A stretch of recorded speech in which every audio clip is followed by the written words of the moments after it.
Bonjour à tous, bienvenue pour notre webinaire organisé aujourd'hui avec la participation de Decideo et de Tipco Spotfire, de Tipco Software qui va nous présenter un de leurs produits Spotfire. Donc merci à tous de participer à notre événement. Nous avons concocté pour vous un programme qui, j'espère, va vous intéresser. On va commencer par quelques petites explications pratiques pour ceux qui ne sont pas habitués de nos webinaires Decideo. On va donc vous proposer ce webinaire. Comment ça fonctionne? C'est très simple. Vous êtes face à votre écran, vous avez la gentillesse de nous écouter aujourd'hui. On va essayer de faire les choses de manière la plus concise et précise et efficace possible. Mais ces webinaires ont vocation à être interactifs, c'est-à-dire que vous avez en bas du panneau GoToWebinar, du panneau de configuration, une fonction qui vous permet de poser une question. On vous propose que vous puissiez poser vos questions pendant toute la durée du webinaire. Sauf exception, on vous propose plutôt d'y répondre de manière regroupée à la fin du webinaire afin de ne pas interrompre le présentateur de façon trop répétitive pendant le webinaire. Donc vous avez la possibilité de poser une question par écrit en utilisant le panneau de configuration, ou alors vous avez la possibilité de lever la main comme on le faisait quand on était en classe, de lever la main et dans ce cas-là, on a la possibilité de vous donner la parole de manière à ce que vous posiez vos questions par oral.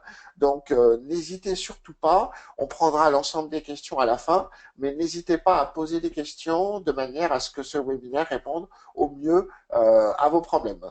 Si par hasard vous étiez déconnecté pendant le webinaire, ne vous inquiétez pas, vous pouvez tout simplement vous reconnecter. Un problème réseau, ça peut toujours arriver. Vous vous reconnectez avec le même lien et vous retrouverez le webinaire là où il sera. Donc voilà pour quelques détails pratiques de fonctionnement. Au programme aujourd'hui, je vous propose de commencer dans quelques instants par une petite introduction sur ce que l'on appelle le visual storytelling, une manière de raconter des histoires de manière visuelle.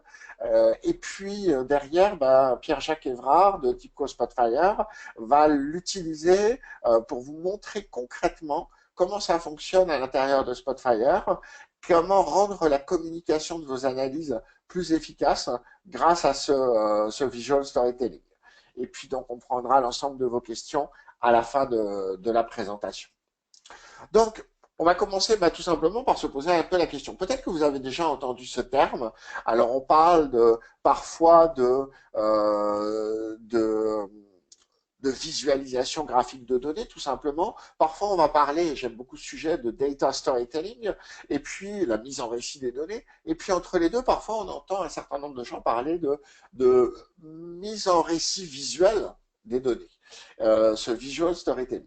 De quoi s'agit-il? En fait, il s'agit essentiellement de règles et de bonnes pratiques qui vont permettre de donner envie aux gens pour lesquels vous construisez des tableaux de bord, des graphiques, des rapports, de leur donner envie de lire ou d'écouter ce que vous leur présentez. L'objectif, c'est que tout ça se transforme en une histoire. Ce ne sont pas des graphiques que l'on va mettre les uns à la suite des autres comme une simple soirée diapo de nos parents qui nous racontaient leur voyage de noces, mais véritablement une histoire que vous allez construire pour pouvoir amener le lecteur ou l'auditeur aux informations importantes pour la prise de décision qu'il doit avoir. La première question que vous allez devoir vous poser, c'est la question de votre audience. On ne fonctionne pas de la même manière et on ne devrait pas présenter les mêmes tableaux de bord, les mêmes graphiques, suivant que notre audience est ce que j'appelle synchrone ou asynchrone. C'est un terme un peu informatique, mais en fait qui nous explique qu'une audience synchrone, c'est comme en ce moment, ou presque, c'est-à-dire que vous avez la possibilité de poser une question, vous avez la possibilité de lever la main. Vous êtes en train de présenter face à un public. Là, l'audience est synchrone et en effet, vous ne savez pas ce que je vais présenter dans quelques instants. Vous ne connaissez pas le slide d'après. C'est important parce que ça veut dire que je garde le contrôle de la présentation, je garde le contrôle de mon histoire. C'est une présentation synchrone. La présentation asynchrone, c'est celle où, à l'inverse, je vais diffuser le plus souvent un document alors qu'il peut être un PDF ou qui peut être directement une impression papier. Je vais diffuser un document, je vais le construire, le partager avec des gens. Je ne maîtrise pas la manière dont ils vont le lire. Est-ce qu'ils vont le lire dans l'ordre des pages que je leur ai proposé? Est-ce qu'ils vont tout lire? Est-ce qu'ils vont commencer par la fin? Est-ce qu'ils vont le lire dans un ordre inverse? C'est très important parce que vous ne maîtrisez pas la manière dont l'histoire va être racontée. Je vais prendre juste une analogie. Lorsque vous allez au cinéma, vous vous asseyez dans la salle, vous n'avez pas le choix que de suivre le film dans l'ordre dans lequel le réalisateur l'a imaginé. Lorsque vous lisez un livre, c'est l'inverse. Si vous êtes passionné par l'histoire et que vous dites je ne tiens pas, je veux absolument savoir la fin, ben vous pouvez lire votre livre en commençant par la fin. C'est pas conseillé, mais techniquement c'est possible. Donc cette audience, synchrone ou asynchrone, va nous permettre de comprendre comment on va construire une histoire de manière un peu différente. Voilà un exemple qui a été mis en avant à l'occasion d'une conférence utilisateur, un exemple de parfaite communication, de parfaite histoire graphique asynchrone. C'est une présentation sur le bison d'Amérique du Nord. Alors pourquoi c'est une présentation parfaite? Parce qu'elle combine l'ensemble des éléments qui sont utiles dans une présentation asynchrone, c'est-à-dire des graphiques, une carte, du texte, une image, des chiffres. On a l'ensemble des outils de communication qui sont utilisés de manière à apporter chacun quelque chose au lecteur. Tout n'est pas des graphiques, tout n'est pas du texte, il y a une combinaison de tout ça et on essaye d'utiliser le bon outil pour apporter la bonne information au lecteur. Donc voilà ce qui est considéré aujourd'hui comme un excellent exemple de communication synchrone. Si vous aviez un tableau de bord à faire, ben, il devrait plutôt ressembler à ça qu'à un empilement de graphiques mis côte à côte sans véritablement qu'on comprenne pourquoi.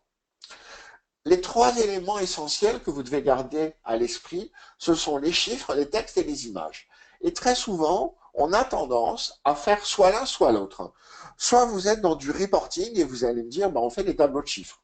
Soit vous êtes passé du côté visualisation graphique et vous me dites, ben là, maintenant, on fait plus que des graphiques. Et puis parfois, et très souvent, on oublie le texte. Construire un commentaire de graphique est quelque chose d'extrêmement important. La plupart du temps, lorsque l'on prend les graphiques qui sont construits par les outils de visualisation de données, ben, on a besoin d'explications. Le graphique, il n'est pas limpide. L'explication est nécessaire pour aider le lecteur à focaliser son attention sur un des éléments.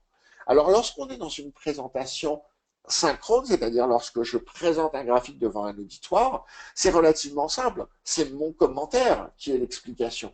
Mais lorsque je vais diffuser un tableau de bord, trop souvent les tableaux de bord et les graphiques sont diffusés sans commentaire. Et cette partie commentaire est très importante. Elle est aussi la base derrière de l'échange et du collaboratif. On le verra tout à l'heure à l'intérieur de Spotfire. Aujourd'hui, il suffit plus simplement de diffuser un document, de diffuser un graphique, il faut le commenter et permettre aux gens, à leur tour, de le commenter et d'échanger autour de l'information. Donc, n'oubliez pas d'utiliser ces trois éléments-là, les chiffres, les images et les textes. Autre conseil important qui est valable dans toute forme de représentation graphique. Supprimez tout ce qui n'est pas nécessaire. L'objectif n'est pas d'avoir quelque chose qui soit rempli de couleurs, rempli de graphiques avec des tas de données. C'est pas parce qu'on met plus de points dans un nuage de points qu'on met plus d'informations. Parfois, il faut être capable de supprimer des informations pour aider le lecteur à se focaliser sur les choses importantes. Je vais prendre quelques exemples. Voilà un exemple d'un mauvais graphique, de plusieurs mauvais graphiques. Vous voyez au milieu de l'écran du tableau de bord, ben vous voyez des pourcentages. 102%, 87%, 90%. Et puis vous voyez une espèce de jauge au-dessus. Cette espèce de jauge, d'abord, elle est complètement fausse parce que on ne représente jamais un pourcentage sous forme de jauge, surtout quand on peut aller au-delà des 102, des 100%.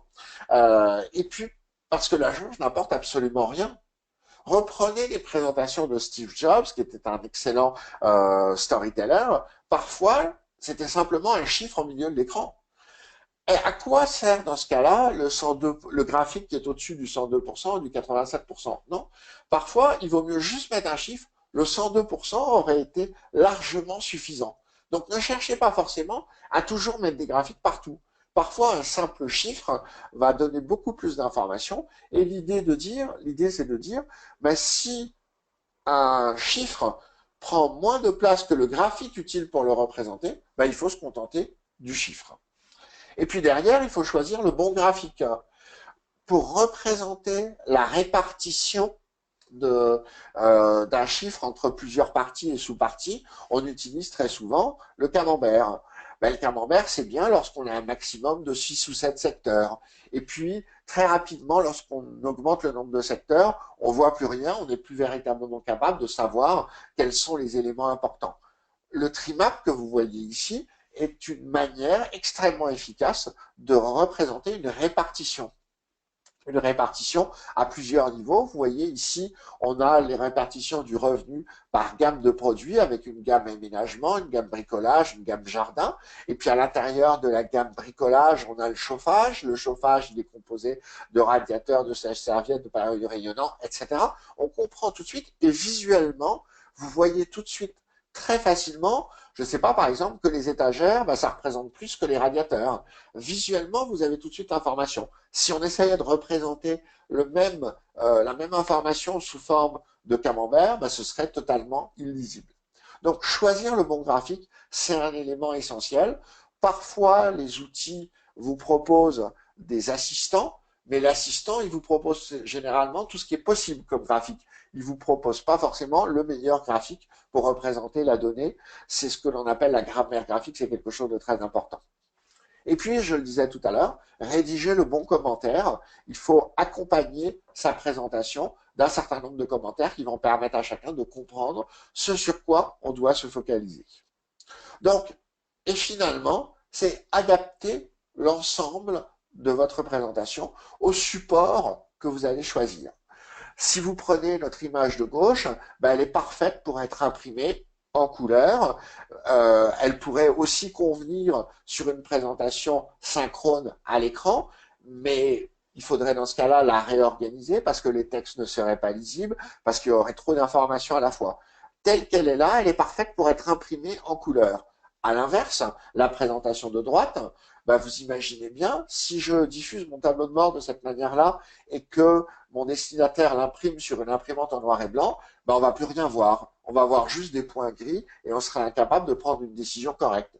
Donc la présentation de gauche est parfaite pour une impression couleur. La présentation de droite, elle est bonne pour une impression couleur éventuellement, mais elle est surtout efficace pour une visualisation à l'écran. Donc normalement, vous allez adapter l'ensemble de vos tableaux de bord au support que vous allez utiliser. En tout cas, c'est très important lorsque vous concevez vos tableaux de bord de penser au support qui va être utilisé. Donc voilà un petit peu ce que je voulais vous proposer pour commencer cette présentation. Je vais tout de suite passer la parole à Pierre-Jacques Évrard qui va nous expliquer comment tout ça se met en œuvre, en particulier à l'intérieur de Spotfire. Pierre-Jacques, voilà, normalement, la présentation doit être pour toi. Merci Philippe. Bonjour, est-ce que vous voyez bien, Philippe, tu vois bien mon écran? Oui, parfait. D'accord. Tu m'entends bien aussi? Oui, parfait.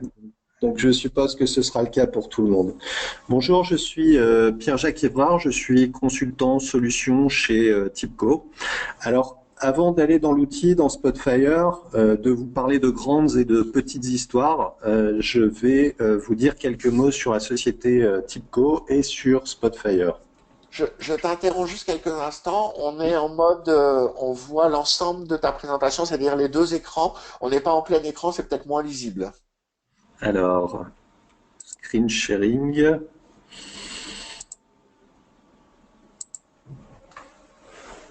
Je vais essayer de choisir l'écran. Donc, le bon écran, ce serait celui-là. Voilà, exactement. C'est Merci. mieux? Très bien, merci. Donc, TIBCO Software, TIBCO veut dire The Information Bus Company, l'inventeur du bus d'intégration d'entreprise. La société est basée à Palo Alto, dans la Silicon Valley.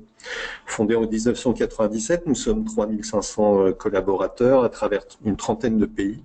Et la société génère 1 milliard de dollars de chiffre d'affaires et compte 10 000 clients. Nous avons de nombreuses références. Nous équipons généralement les leaders dans différents secteurs qui apparaissent ici sur le slide.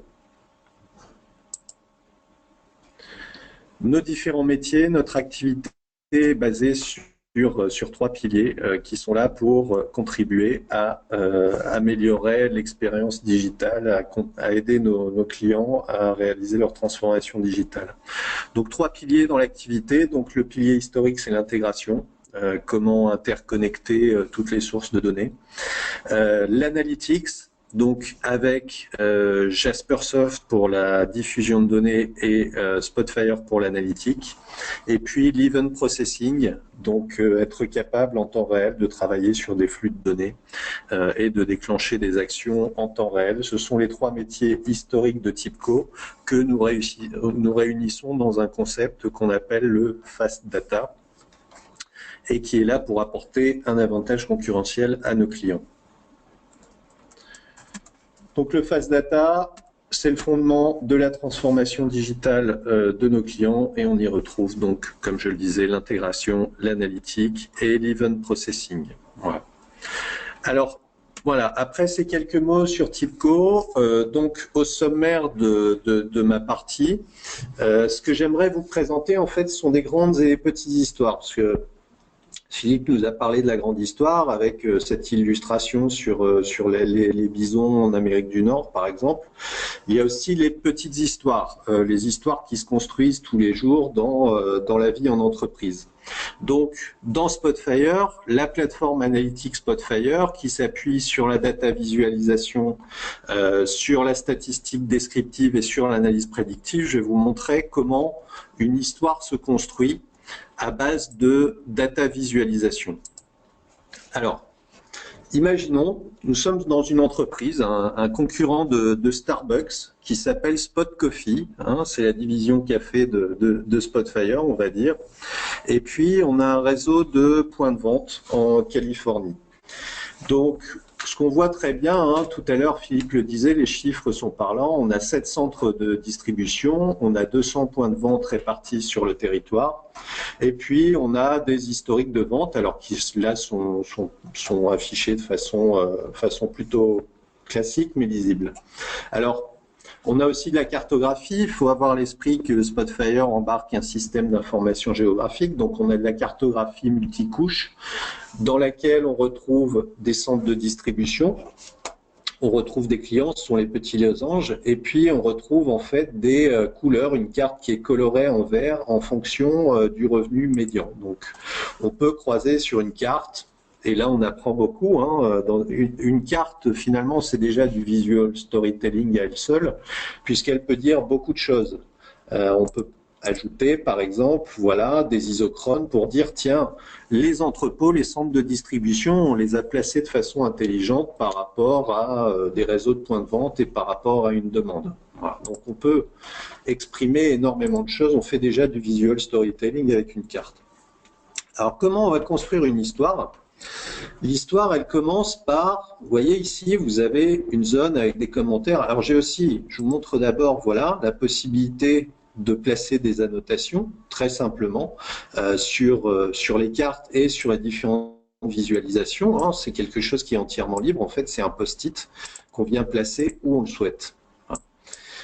Ensuite, ici, sur la gauche, j'ai ce qu'on appelle une conversation collaborative. Donc le début de mon histoire, c'est San Francisco, les opérations à San Francisco, qui envoient un message sur ce chat hein, qui est embarqué dans Spotfire et qui disent, tiens, d'ailleurs ça se voit, hein, sur la droite, la demande augmente très fortement. Ils pensent qu'ils vont manquer de stock et ils lancent un appel finalement aux autres centres en leur disant qui peut nous transférer du stock.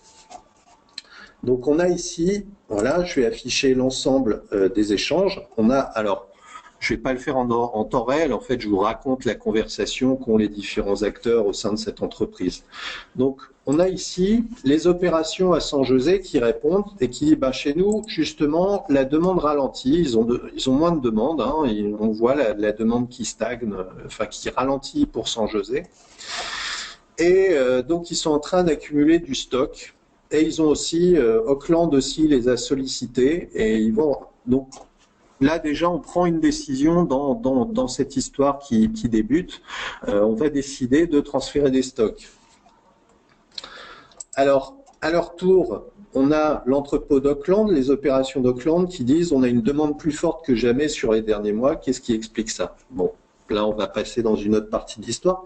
Mais vous avez pu remarquer qu'à chaque fois que j'ai sélectionné un commentaire, donc le premier commentaire de San Francisco, c'est San Francisco qui a été mis en surbrillance et j'ai bien vu l'évolution de la demande sur San Francisco. Quand je suis passé sur le commentaire de San José, les données ont bien été mises à jour et j'ai la baisse de la demande à San José qui a été mise en évidence sur le graphique. Donc on est bien dans des commentaires Philippe parlait de l'importance des commentaires, on est bien dans des commentaires qui sont associés à la donnée, à ce qui se passe et aux visualisations. Alors je vais continuer, je vais revenir sur la question de Auckland qui se disait tiens c'est bizarre, la demande accélère très fort depuis les derniers mois, qu'est-ce qui se passe? Et là finalement on a le marketing qui entre en jeu. Alors le marketing qui dit que la gamme Novelty progresse fortement. Alors je vais cliquer sur ce commentaire et finalement ça va m'amener sur une nouvelle page dans laquelle j'ai des données marketing. Et typiquement en bas à droite, j'ai le mix des ventes entre les différentes variétés de café. Et là, justement, voilà, si je reviens sur le commentaire du marketing, on voit que la gamme Novelty, c'est celle qui est au milieu en jaune, progresse fortement, 20% de plus que les autres gammes parce qu'une promotion est en cours. Alors, toujours sur cette promotion, on a le marketing qui va continuer à commenter. Donc là, j'ai cliqué sur le commentaire suivant. Et le commentaire suivant, c'est « ça prend, hurrah ». La promotion a vraiment un effet sur les ventes, puisqu'on voit ici, hein, ils ont utilisé des box plots et on fait la comparaison entre la distribution des ventes pour les différentes variétés de café, c'est un genre de test A/B. Qu'est-ce qui se passe si on ne fait pas de promotion? Qu'est-ce qui se passe si on fait une promotion? Et on voit l'évolution des ventes qui est liée à la promo sur la période récente. Alors, à titre de comparaison, autre commentaire du marketing, puisque la discussion se poursuit à travers l'entreprise, là, on va faire une comparaison avec une autre gamme, la gamme standard. La gamme standard, alors ici, c'est très visuel. En haut, on voit que la gamme Novelty a progressé fortement, apparemment grâce à ses proportions. On dirait que ça prend un peu moins bien sur la gamme standard, qui, elle, a progressé de 8,55% seulement. Donc, en tout cas, ce qui est intéressant aussi, c'est de pouvoir voir quel est le type de promotion qui fonctionne le mieux, par exemple, les unes par rapport aux autres. Et puis, peut-être, voilà, là, on a les opérations au quartier général qui posent la question, qui sont venues dans la conversation aussi, et qui disent, peut-on évaluer l'impact des promotions? Parce que, côté opération, ce qu'ils aimeraient bien faire, c'est justement mesurer l'impact des promotions pour essayer de prévoir la demande. Donc là, c'est une des fonctionnalités de Spotfire qui va permettre d'effectuer des simulations. Donc imaginons qu'on parte sur une simulation dans laquelle on dit tiens, cette campagne marketing va avoir un impact sur les ventes de 10 ou de 30%. On a des formules de calcul qui vont calculer le gain de chiffre d'affaires ou de marge généré par la campagne. Et puis en face de ça, on va pouvoir mettre le coût de la campagne. On va avoir le retour sur investissement. Alors, l'ensemble de ces conversations qu'on a vues, on peut les afficher de façon synthétique. En fait, ce qui se passe, c'est que ces conversations sont associées au rapport Spotfire. Donc, ce qui est intéressant, c'est qu'on va pouvoir décider plus intelligemment. On va pouvoir décider plus rapidement autour de cette histoire. Et puis, après la bataille, on va aussi pouvoir se souvenir plus facilement. Mais comment est-ce qu'on en est arrivé à cette décision-là? Donc, cette histoire qui se construit et dont chacun est acteur, là, je vais la terminer par un autre sujet qui est, tiens, vu l'évolution du contexte, de la demande, etc., peut-être qu'il faut faire une réorganisation du réseau logistique. Donc là, c'est le commentaire des opérations au QG, le dernier ici en bas. La répartition géographique des ventes montre qu'il faut recentrer le réseau de distribution. Peut-on chercher une solution optimale? Et c'est là que Spotfire va intervenir avec ses fonctionnalités, avec la possibilité d'embarquer des fonctions de données, d'optimisation dans Spotfire, notamment issues de la statistique et de la data science. Et puis là, ce que je vais faire, je vais dire, tiens, si je réduis le nombre de centres, là actuellement j'ai 7 centres de distribution dans la région. Si je passe à 5 centres de distribution avec une contrainte finie de 50 expéditions par jour. Alors là, on voit qu'un des entrepôts expédiait 60 par jour, expédiait un peu plus sans José. Je clique sur son bouton optimisation du réseau et derrière ce bouton, en fait, j'ai une fonction. Alors c'est un solver en fait qui est développé en R, qui est embarqué dans le rapport. Parce que la plateforme Analytics Spotfire comprend son propre moteur statistique qui supporte intégralement la syntaxe R ainsi que les librairies R. Donc, on a développé une fonction d'optimisation. Et donc là, on récupère le résultat. En fait, on est passé à 5 centres de distribution et on respecte la capacité finie de 50. Et puis ici, encore une fois, on récupère des indicateurs très clairs, très lisibles en tête de page, avec des nombres d'unités d'œuvre et puis des distances parcourues. Alors, pour ceux qui ne connaissent pas Spotfire, vous pouvez vous dire, oui, bon, ce sont des beaux écrans, ça raconte une belle histoire, c'est intéressant. Maintenant, c'est peut-être compliqué à créer. Alors, je vais utiliser en fait un nouvel onglet dans mon rapport Spotfire. Et ce que je veux vous montrer, en fait, c'est que c'est facile de créer. Alors, on a vu que c'était très facile finalement d'avoir des conversations autour de la donnée et des visualisations. Je vais aussi vous montrer rapidement que c'est facile de créer des visualisations. Ici, on a un moteur de recommandation. Là, je travaille sur mon jeu de données dans lequel j'ai différentes colonnes. Donc là, j'ai pris quelque chose de très simple hein, qui sort de notre histoire. J'ai des quantités, j'ai des dates, j'ai des notions géoanalytiques et puis j'ai des notions de gamme et de saveur. Alors, si je veux répondre à des questions que je me pose par rapport à ce jeu de données, je vais dire, tiens, par exemple, par ville, alors je vais prendre l'étape, c'est important sur les données nord-américaines, et puis je vais prendre la ville et les quantités. À ce moment-là, j'ai un nombre de visualisations qui me sont proposées par le moteur de recommandation et par le géocodage automatique. Voilà. Et donc, j'ai notamment une carte qui m'est proposée que je vais pouvoir ajouter simplement en cliquant à mon rapport Spotfire. J'efface ma sélection. Si je me pose une question, si je veux connaître l'évolution des ventes à travers le temps, à ce moment-là, je sélectionne les colonnes qui marquent le temps et puis la quantité. Et à ce moment-là, je vais pouvoir choisir quelque chose de tabulaire ou une courbe. Alors, je vais ajouter la gamme, tiens. On va voir comment ça évolue. Et puis à ce moment-là, je récupère quelque chose avec la gamme par couleur. Bon, je peux faire la même chose en remplaçant la gamme par la saveur, par exemple.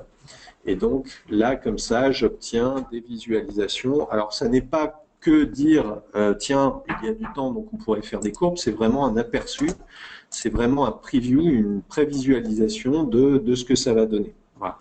Donc là, déjà, finalement, en quelques clics, j'ai un tableau de bord. Alors, ce qui est important aussi dans Spotfire, c'est les possibilités de préparation de la donnée. Je vois par exemple, j'ai ici une colonne qui s'appelle timestamp. C'est pas forcément terrible. Donc là, j'observe la distribution des valeurs dans cette colonne. Je peux voir les valeurs uniques.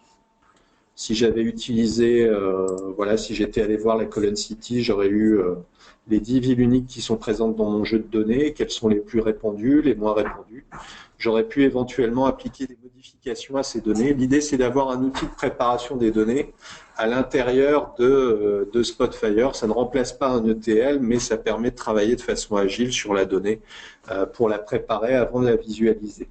Donc, si je reviens sur mon timestamp, si je veux simplement le renommer et puis appeler ça date, voilà, c'est aussi simple que ça. Et puis, je vais pouvoir, voilà, donc je peux observer l'ensemble de mes colonnes, je peux avoir un aperçu de mes données. Et je peux aussi retracer les modifications que j'ai apportées à ces données. Par exemple, l'ajout de colonnes calculées ou les différentes étapes qui ont suivi, ou la façon dont ces données sont rafraîchies. Donc, alors, je vais faire disparaître la courbe. Ce que je veux vous montrer aussi, c'est l'approche exploratoire dans Spotfire. Là, je vais utiliser... Alors, j'ai différentes possibilités pour sélectionner sur les cartes multicouches, comme on l'a vu tout à l'heure. Je peux utiliser le lasso. Voilà. Je peux utiliser le radius. Donc, le radius, je clique simplement et j'ai la distance qui s'affiche. Donc, si je veux sélectionner tout ce qui se trouve dans un certain rayon autour d'un lieu donné, je vais pouvoir le faire. Et ensuite, par clic droit, je vais pouvoir créer une visualisation des tailles et utiliser par exemple un trimap et simplement glisser, déposer les quantités sur mon trimap pour les associer à la taille et puis glisser, déposer les gammes en tant que hiérarchie. Donc là, je vois la répartition des ventes entre mes différentes gammes. Donc elle peut-être varier en fonction des localisations. Bon, les ventes sont assez similaires, mais on peut avoir quelques variations. Et puis, je peux descendre comme ça, de cette façon, jusqu'à atteindre le niveau de granularité le plus fin en utilisant peut-être une visualisation table pour afficher les transactions pour tel ou tel produit. Voilà. Donc ça, c'est vraiment l'approche exploratoire de Spotfire, la facilité par glisser-déposer, par clic droit, à construire des visualisations et à construire des rapports qui racontent une histoire. Alors, je vous parlais de TIBCO tout à l'heure. Imaginons ce genre de fonctionnalités de storytelling. On peut les utiliser en temps réel grâce aux solutions TIBCO et peut-être avoir des utilisations autour de sujets comme la course automobile, par exemple. Donc, je vais ouvrir un rapport. Voilà, je vais prendre celui-ci sur la Formule 1. Alors là, j'étais dans la librairie Spotfire, c'est là que je stocke et que je partage l'ensemble de mes rapports pour pouvoir justement avoir une approche collaborative. Donc là, on a quelque chose qui est autour de la Formule 1. Et puis, peut-être que ce qui est intéressant, c'est de comprendre un peu le circuit de Monaco et quels sont les endroits où on roule vite, où on roule lentement. On voit ici les vitesses qui sont atteintes, on voit les accélérations latérales, on voit les vitesses qui sont engagées. Donc là, on peut récupérer des données générales sur le circuit. On peut ajouter des commentaires. Là, j'ai utilisé finalement mes post-it pour donner des choses qui sont plutôt des instructions. J'aurais aussi pu les utiliser pour ajouter des commentaires et dire, tiens, de ce côté-là, c'est une ligne droite rapide, ce genre de choses. Maintenant, on peut utiliser, en utilisant Spotfire et en utilisant toutes les fonctionnalités temps réel de TIBCO, on pourrait très bien en direct sur la course dire, tiens, par exemple, voilà, ici on a des profils, on a profilé en fait l'ensemble des tours en fonction de la pression sur la pédale exercée par le pilote, sur la pédale d'accélérateur, et on affiche les temps au tour. Donc là, on a utilisé les fonctionnalités natives de segmentation de Spotfire, et finalement, dans le segment 3, on retrouve ce qui est un tour normal. Mais qu'en est-il des les autres segments? Eh bien, finalement, le système automatiquement a identifié certains segments, et puis on va pouvoir utiliser ces segments et dire, tiens, tel et tel segment correspondent à des tours dans lesquels il y a eu des arrêts au stop. Des pit stops, des arrêts au stand pour changer des pneus ou des choses comme ça. Donc on a des profils différents dans ces tours-là. De la même façon, on a des profils différents quand la course est arrêtée, par exemple. Donc on peut tendre vers une utilisation temps réel de ces fonctionnalités de storytelling pour prendre des décisions plus rapidement.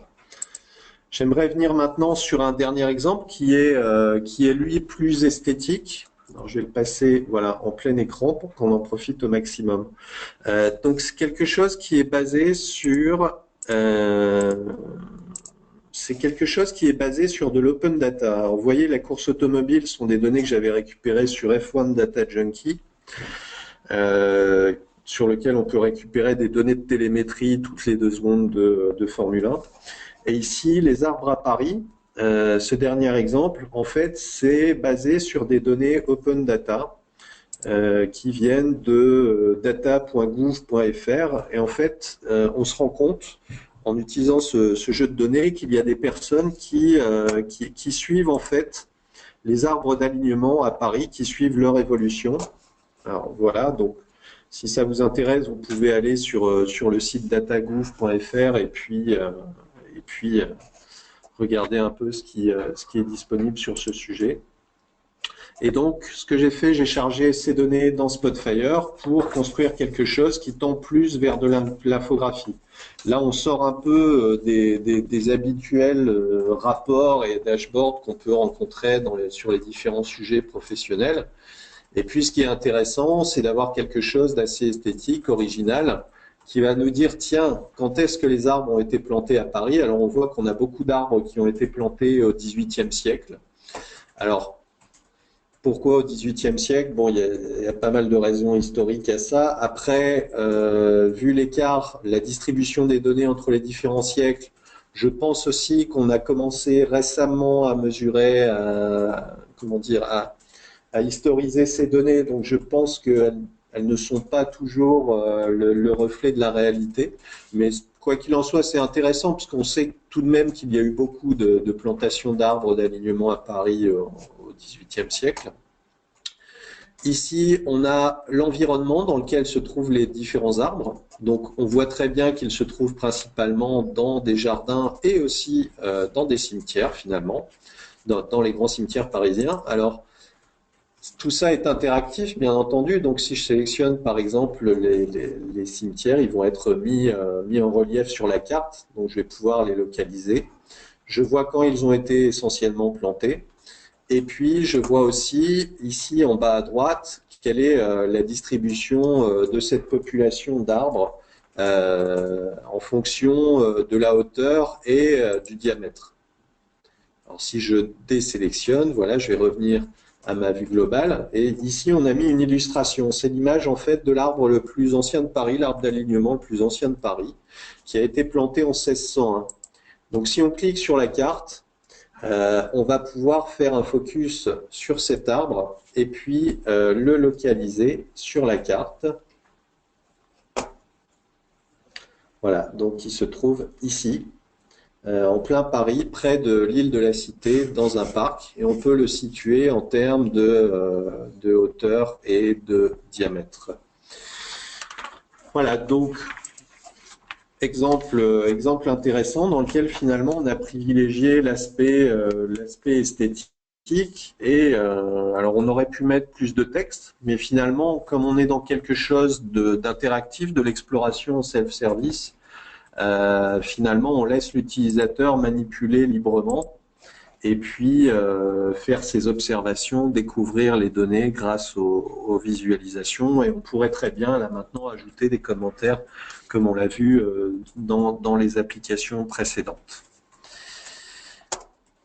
Voilà, donc pour revenir au slide, voilà, donc TIBCO avec le concept Fast Data, avec TIBCO Spotfire, est là pour vous aider à vous différencier grâce à la donnée. J'espère qu'on a pu vous inspirer avec ces différentes démos. Je rends la main à Philippe. Parfait, merci beaucoup. Ça m'a donné envie, la prochaine fois que je passerai à Paris, d'aller voir cet arbre ancien. Faudra qu'on aille voir en effet quelle tête il a. Merci beaucoup, Pierre-Jacques. Alors, on a déjà quelques questions qui arrivent. Je vous rappelle, pour tous ceux qui veulent nous poser quelques questions, on va rester, Pierre-Jacques, sur ta présentation au cas où il y ait des questions qui s'y rapportent directement et tu pourras revenir faire une petite démo complémentaire. Donc, pour ceux qui ont des questions à poser, vous utilisez le panneau questions ou vous levez la main. Alors, on a deux questions qui sont apparues au moment où tu nous as parlé de prédictifs. Première question, quelles sont les méthodes prédictives utilisées? Lissage exponentiel pour les séries chronologiques, par exemple. Pierre-Jacques.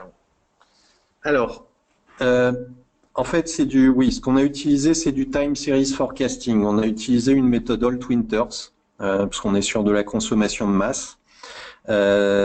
Maintenant, la particularité de Spotfire, c'est effectivement d'embarquer un moteur qui s'appelle TER.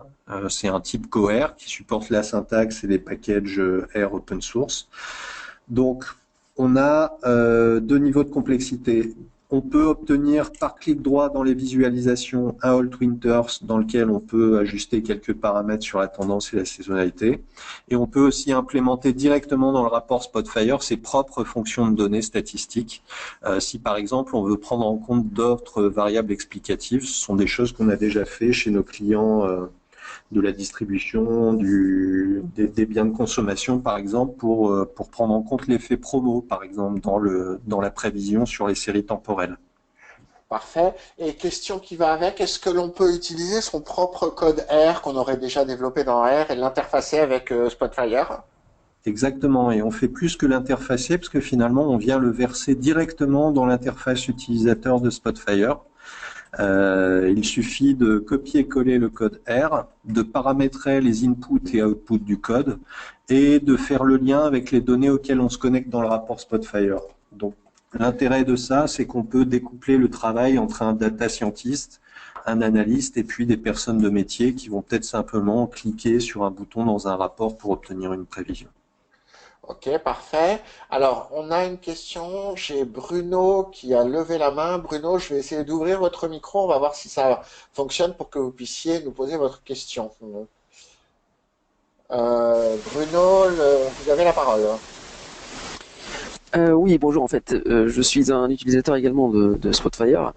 Bonjour à tous d'ailleurs, et merci pour cette représentation. Donc, moi, je développe ça dans le secteur industriel, et notamment, je voulais parler sur la prévision statistique ou série temporelle.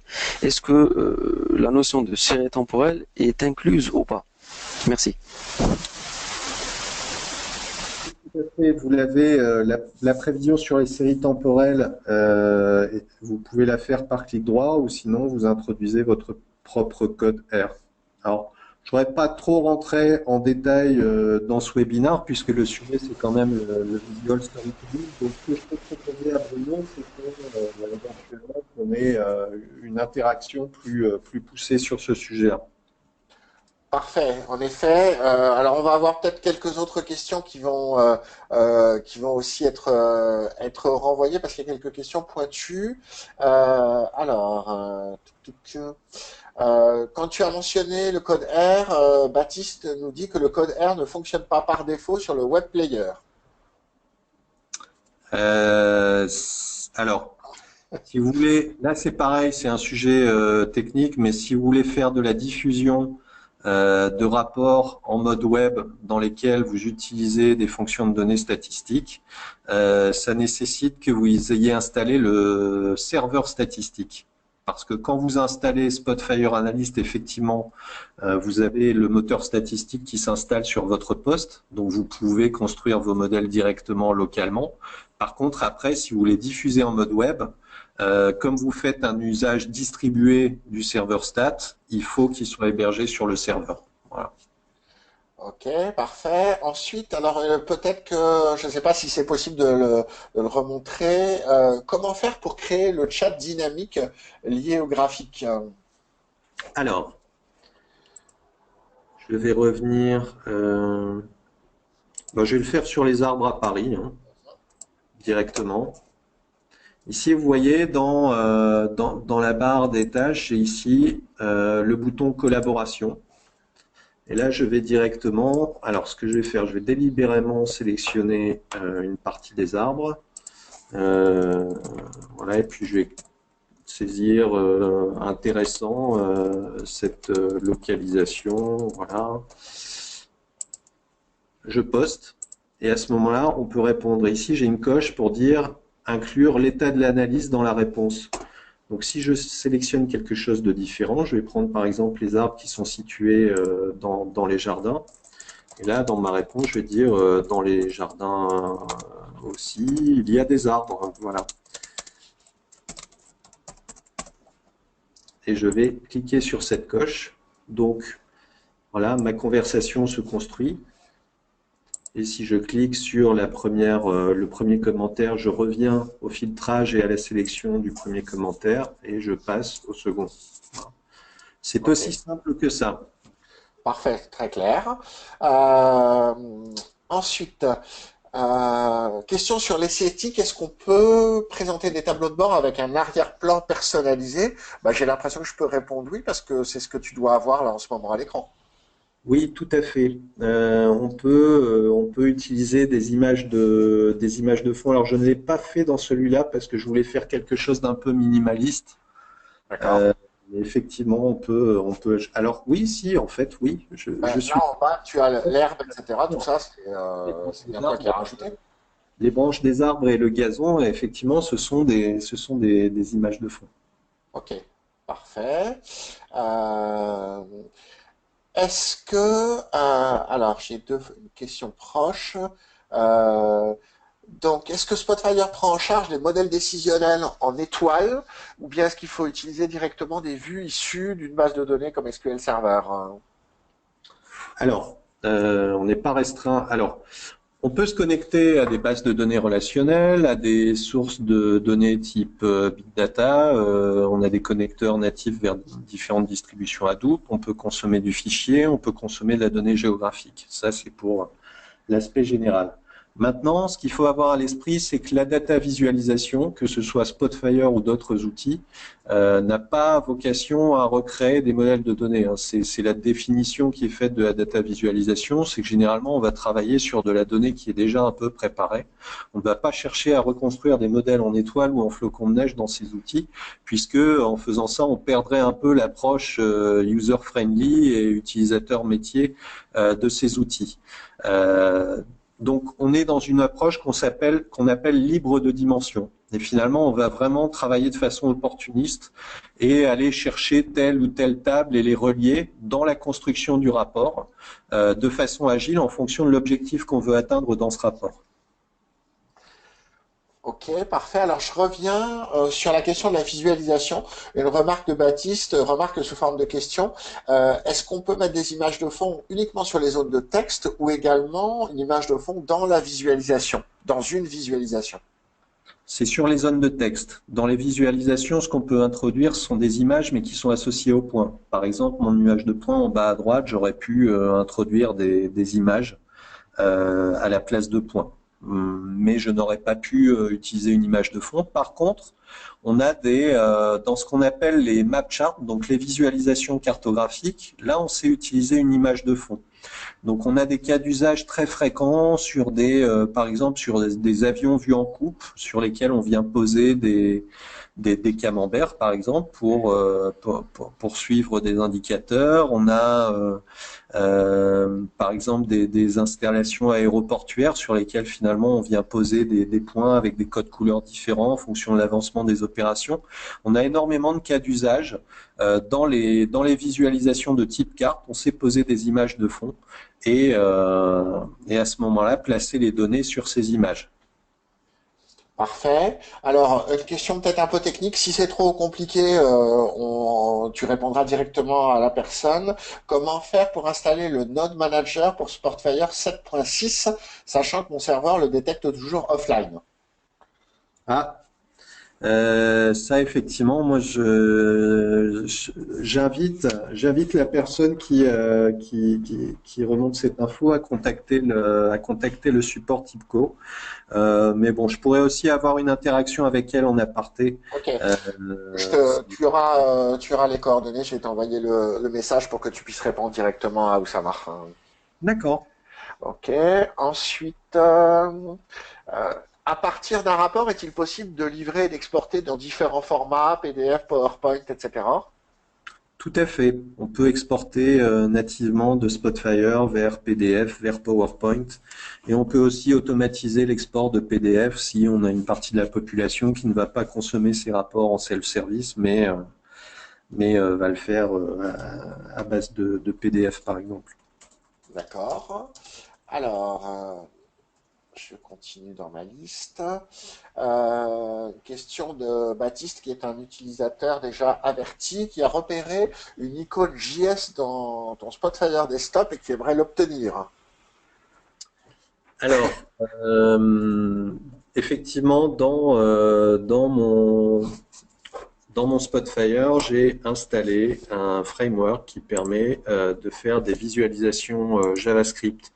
Donc, je l'invite à consulter la communauté TIPCO, la TIPCO Community, sur laquelle en fait on partage des informations là-dessus. Et effectivement, il est possible dans Spotfire d'étendre les visualisations à l'infini en embarquant des visualisations de type D3JS par exemple, ou iChart, ou jQuery, ou d'autres, dans des rapports Spotfire. Ok, parfait. Comment utiliser les chartes couleurs standard Spotfire ou comment définir sa propre charte couleur? Alors, ça, j'invite aussi à consulter la communauté ou aussi ce qu'on a, on a quelque chose qui s'appelle les Quick Reference Topics, les QRT. Ce sont D'accord. des tutos vidéo avec des jeux de données, des exemples qui permettent de réaliser Est-ce qu'on peut en tout cas créer, sans forcément le montrer, mais est-ce qu'on peut créer sa propre charte graphique avec les couleurs de son entreprise et l'appliquer Oui, derrière à ses graphiques, hein? tout à fait. Alors, je vais revenir ici. On a en fait une interface dans laquelle, bah, par exemple, si tout simplement je passais dans un style plus voilà, avec des couleurs sombres, je vais pouvoir faire simplement de cette façon et tout est mis à jour, y compris les cartes. Et si je veux plus de personnalisation, alors soit je peux travailler, récupérer, si j'ai trouvé un rapport Spotfire sur le web ou ailleurs et je trouve que son style est sympa, je vais pouvoir récupérer son style. Je vais pouvoir aussi importer du style de la bibliothèque et je vais pouvoir aussi monter mes propres styles pour coller à la charte graphique de mon organisation. Et donc ici, je vais pouvoir tout personnaliser, hein, la taille des zones, les marges entre les visualisations. Voilà, je vais pouvoir personnaliser énormément de choses en matière de style. C'est de cette façon, par exemple, que j'ai personnalisé la démo sur les arbres à Paris en utilisant une police un peu ancienne pour personnaliser le style. Ok, parfait. Ah bah sur cet écran-là, sur l'écran web des arbres, à quoi sert le bouton Edit?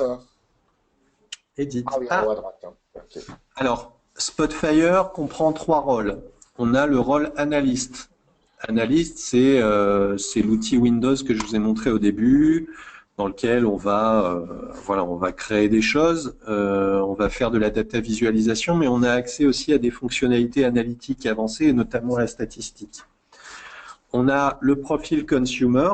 Donc là, je suis un consumer, je consomme ce rapport sur les arbres à Paris. Et on a un troisième profil qui est entre les deux, en fait, entre le consumer et l'analyste, qu'on appelle le business author.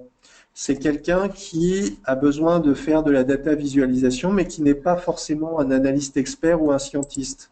Donc là, ça me permet d'avoir un client web, donc facile à déployer, dans lequel je vais pouvoir faire de la data visualisation, me faire des versions personnalisées des rapports ou créer de nouveaux rapports. En fait, ça embarque toutes les fonctions de data visualisation de Spotfire. Donc, ce que j'ai construit tout à l'heure en partant de zéro avec la carte et puis quelques courbes, on peut très bien le faire dans Business Author, le client web. Ok, parfait. Alors, entre deux, pour la personne qui posait une question par rapport au JavaScript, Mhm. voici ce que je peux donner, par exemple, l'intégration d'un Sankey D3JS dans D'accord. Spotfire. Voilà. Donc là, pour visualiser des flux, par exemple, visualiser le chemin qui mène à la finalisation d'un contrat ou au contraire l'abandon. Là, on a utilisé une visualisation qu'on a prise dans D3. D'accord. Parfait. Alors ensuite, j'ai une question sur l'installation. Donc l'installation desktop doit pas être très très compliquée, ça je crois le savoir. Par contre, donc une question concernant le nombre de serveurs qu'il faut installer et quelle est la complexité liée à l'installation de Spotfire au sein d'une DSI, c'est d'ailleurs j'imagine la partie plus serveur. Alors, d'un point de vue général, Spotfire a la réputation parmi les outils de data visualisation d'avoir les déploiements les plus larges. Donc, on a une architecture qui effectivement est enterprise class, qui respecte la gouvernance de la DSI. Maintenant, chaque organisation a ses spécificités, donc l'architecture va dépendre du contexte, des contraintes de sécurité. Ça, ce sont des sujets qui sont à traiter en aparté, je pense. Mhm. Ok, tout à fait. Je pense que, alors là, de mon expérience personnelle, ce que je peux rajouter, c'est qu'en effet, il y a peut-être certains outils qui sont plus simples, qui paraissent plus simples à installer que d'autres, mais plus on veut respecter en effet les règles de gouvernance, les problématiques d'intégration, par exemple aux annuaires d'entreprise pour la gestion des droits d'accès, etc., Mhm. bah, plus on s'intègre à l'intérieur de l'architecture d'entreprise, bah, plus il y a un petit peu de travail à faire pour installer correctement un outil au niveau corporate et c'est forcément un peu plus compliqué que juste de télécharger sur son poste de travail. Alors, depuis Spotfire 7.5, on a beaucoup simplifié cette partie. On a revu toute la topologie de l'architecture de la plateforme Spotfire. Donc, on a une scalabilité à la volée, hein. On peut activer des services à la volée via une interface web, ajouter des ressources, mettre des règles de routage. Par exemple, si le rapport que voit votre grand patron est stratégique, lui attribuer un serveur dédié pour qu'il le visualise avec une expérience de consommation optimisée. Donc, on peut faire énormément de choses de ce côté-là. Ce qu'il faut savoir, c'est qu'effectivement, l'architecture maintenant a été simplifiée et elle se supervise via une interface web. D'accord. Question complémentaire, est-ce qu'un seul serveur suffit? Oui, J'imagine que ça dépend de la configuration en fait, hein. oui. La configuration de base d'un Spotfire serveur, je crois que c'est un serveur avec 16 gigas de mémoire vive, hein, D'accord, d'accord. Ok. de mémoire. Euh, une dernière question. Est-ce que l'on peut modifier les données, c'est-à-dire regrouper ou diviser entre les modalités d'une variable, donc faire finalement un travail de modification d'information, presque comme ce qu'on ferait dans un ETL, le faire dans Spotfire? Tout à fait. Ça fait effectivement partie des fonctionnalités qui sont disponibles. Ici, voilà, vous voyez, j'ai un bouton split colonne que je vais pouvoir utiliser pour éclater une colonne sur plusieurs colonnes. Parfait. Euh, alors, question, est-ce qu'il est envisageable de modifier les données sources à partir des modifications apportées aux données de la visualisation? Donc de le faire dans l'autre sens. Oui, on peut faire du write back à partir de Spotfire. Pour ma part, j'ai eu l'occasion d'expérimenter vers des bases de données relationnelles dans lesquelles finalement on a piloté des procédures stockées depuis Spotfire pour faire de l'enrichissement. Par exemple, on relève une valeur caractéristique sur une visualisation, on ajoute un commentaire, un horodatage, et puis on renvoie ça dans la source de données pour donner un visa ou pour alerter, par exemple. On a des cas d'usage qui sont déployés chez nos clients comme ça. Parfait, parfait. Ben, merci beaucoup. On arrive au terme de ce webinaire. Merci à tous d'être restés jusqu'au bout et d'avoir également participé activement à notre session de questions-réponses. Il reste quelques questions auxquelles nous n'avons pas répondu ou qui étaient un petit peu plus personnalisées. Pierre-Jacques, je vais te transmettre l'ensemble des questions de manière à ce que tu puisses répondre à chacun de manière plus précise. Et donc, merci à tous. Merci Pierre-Jacques pour ces explications et ces présentations en live. Je pense que c'est important de le voir en réel pour se rendre compte de la manière dont ça fonctionne. C'est beaucoup mieux qu'un simple PowerPoint. Voilà, merci à tous. On vous souhaite une très bonne fin de journée et on se retrouve très bientôt sur Décidéo pour de nouveaux webinaires. Merci, au revoir.